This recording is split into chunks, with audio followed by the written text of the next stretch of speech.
The Mill Creek Flood. Let's take a look at this devastating event, tonight, on Project Algerine.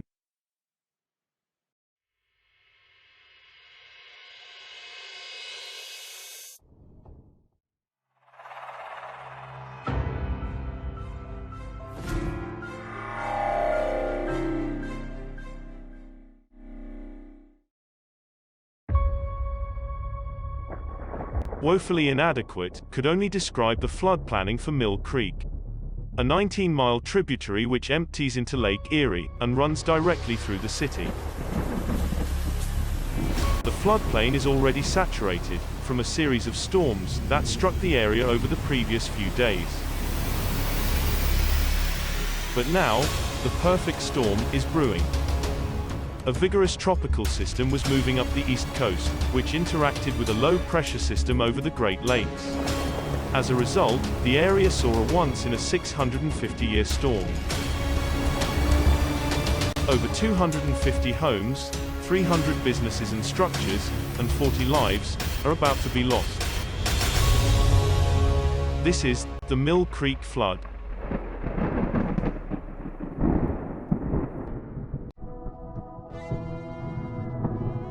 August 3, 1915.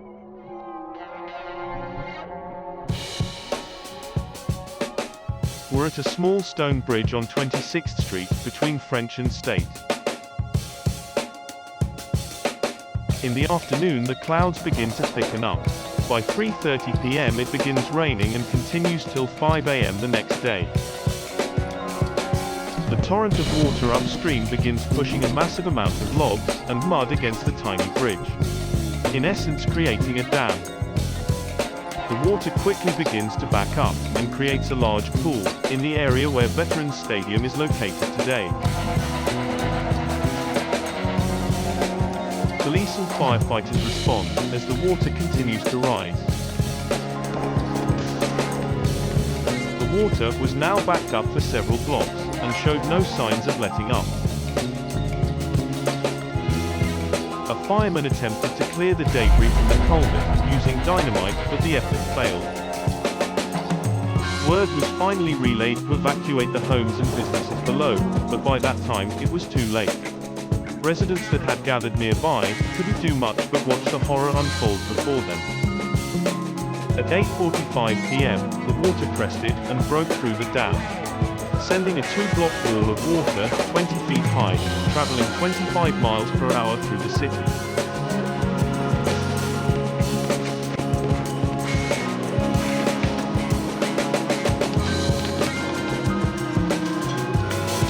The bridge at 24th Street was completely obliterated by the force of the water, along with the compounding debris from upstream that seemed to multiply as each block passed.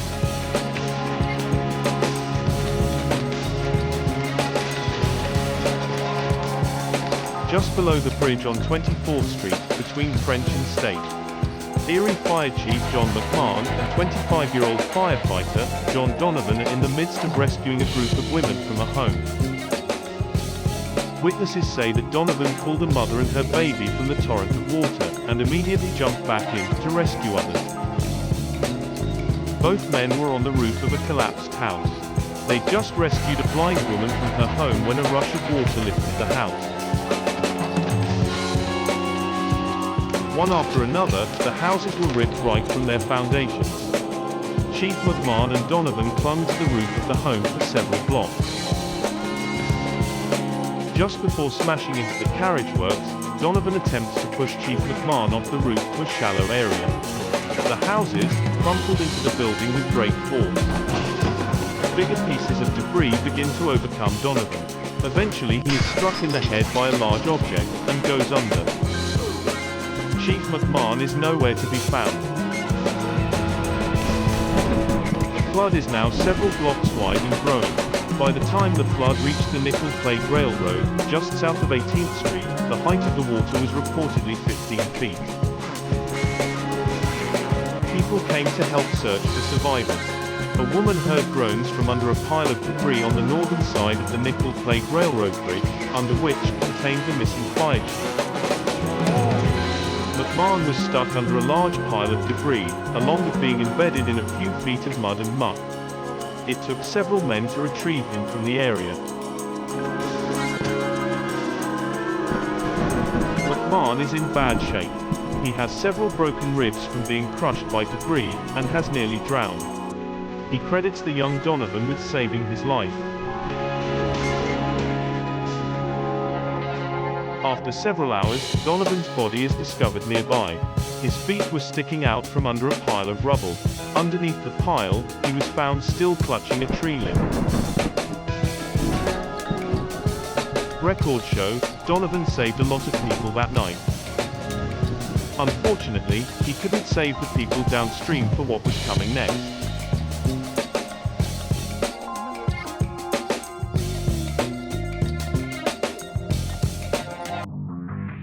Erie police officer Harry Grant arrives at 18th and State Street.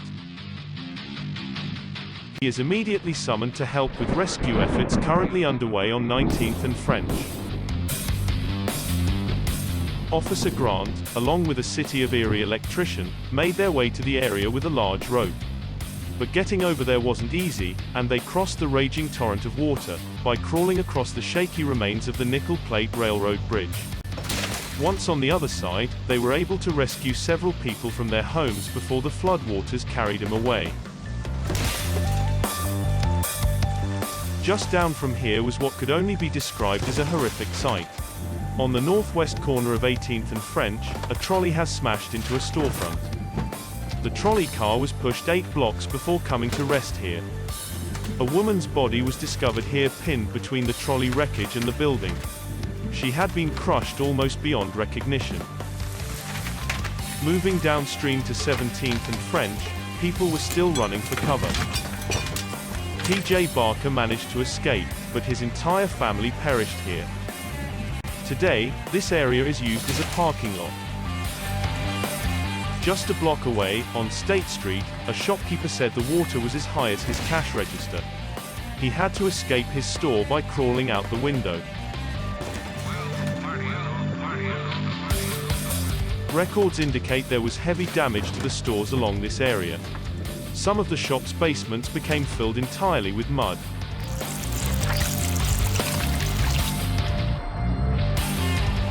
The railroad culvert that was behind this factory became clogged with debris. The debris forced the water up and over the culvert. Floodwaters have now reached the railroad tracks. By now, chaos and destruction are happening over large parts of the city. People were either running towards the flood to help rescue other citizens or running away in terror. The sound of the destruction was something that haunted the children in the area for years to come.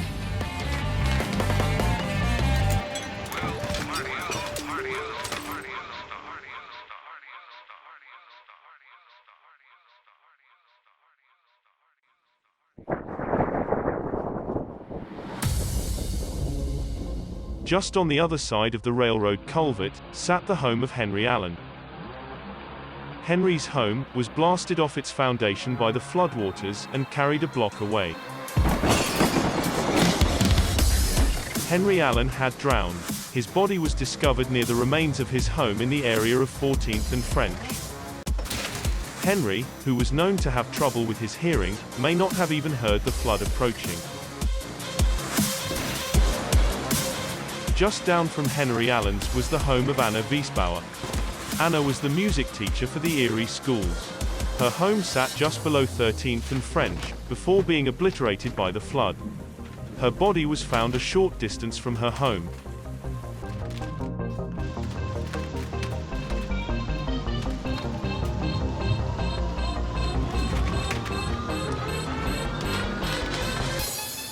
The water has now made it to 11th Street, and the most critical area of the city.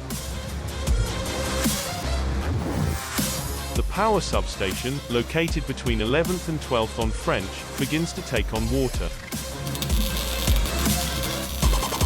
It's only a matter of a few seconds before the power to the entire city goes out.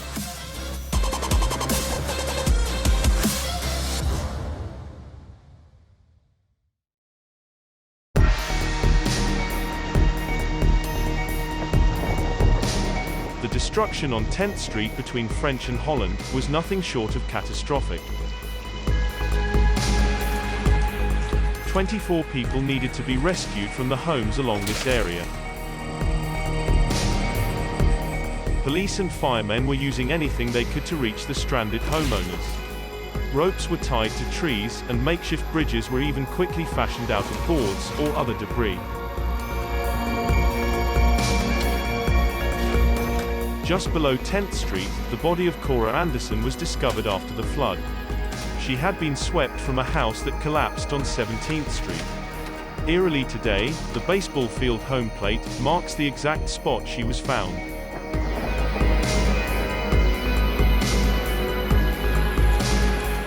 9th Street, between French and Holland, was practically wiped off the map.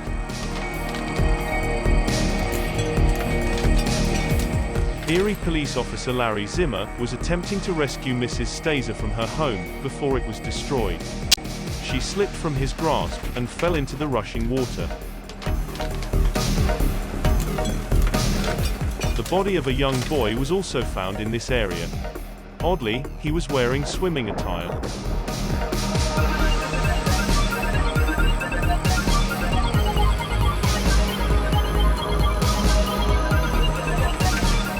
The rush of water had now reached 8th Street.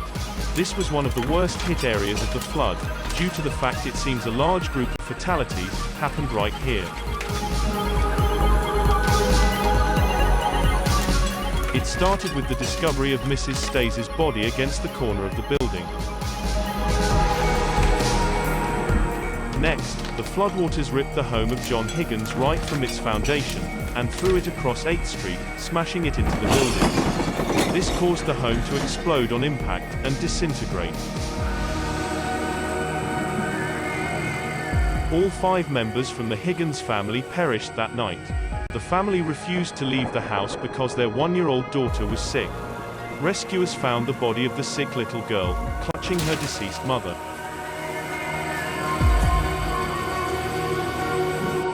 Floodwaters have reached 7th Street and are heading through the center of the block between Holland and German streets. The daughter of George Inglet went missing soon after the flood. Police and firemen searched all night, but she couldn't be found. She was walking to her friend's house on East 7th Street. It appears she may have unknowingly walked directly into the path of the oncoming flood and was swept away.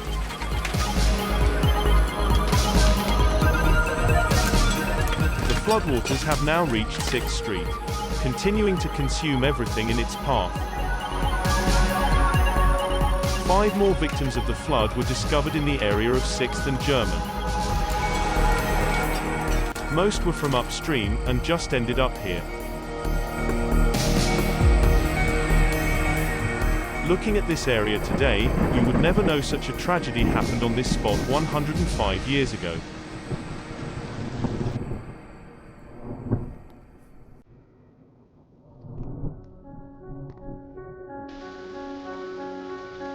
The mayor of Erie, Mayor Stern as he was known, was attending a function at the Lawrence Hotel on West 10th Street when the floodwaters broke.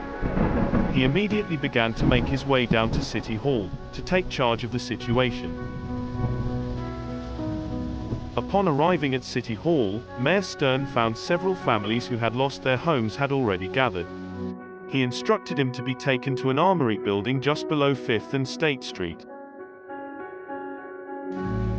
Meanwhile, the floodwaters were making their way through the last remaining blocks of the city. The water, continuously spreading outward, had lost much of its force by now. This made the damage to homes much less severe than it was on the structures upstream. The floodwaters have now reached the bay, but the chaos hasn't stopped, at least not yet for the citizens of Erie. Mayor Stern had the grim task of ordering the steamboats at the public dock to search the bay for survivors and for the others that didn't make it. Throughout the night, the steamboats searched for survivors. Rescue efforts were hampered by the amount of debris in the water. Several boats eventually retrieved the remains of flood victims that had been washed out into the bay.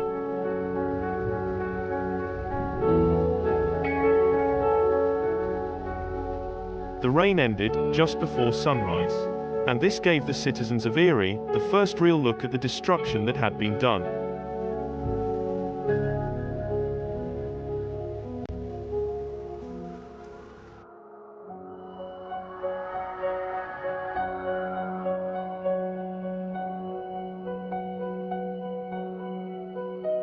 The following morning, over 100 people were standing outside of the city mall. They were waiting to identify missing friends and family members. The loss of life and damage to the city was immense. The mayor called up the militia to help protect citizens from wandering into unsafe areas. The cleanup effort would be a slow and arduous process.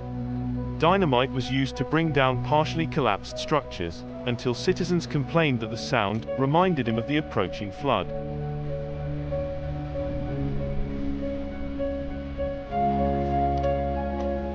The funeral for hero fireman John Donovan was held at St. Patrick's Church. There wasn't an empty seat to be had in the entire place. The damage to the city was estimated at more than $3 million.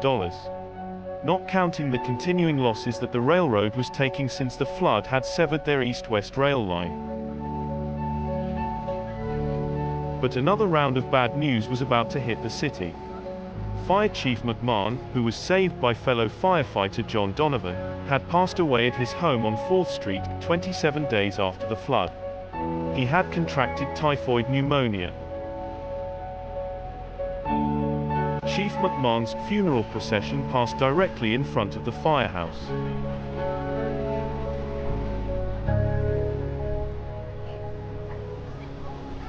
To prevent this from happening again, Mill Creek was completely encased in a 2-mile tube that runs under the city. The large tube measures roughly 22 by 18 feet high, and is made entirely out of concrete.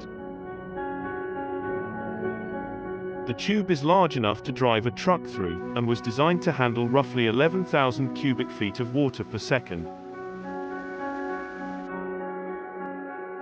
A short distance upstream, a drift catcher was fabricated to collect logs and other debris, sort of acting as a filter.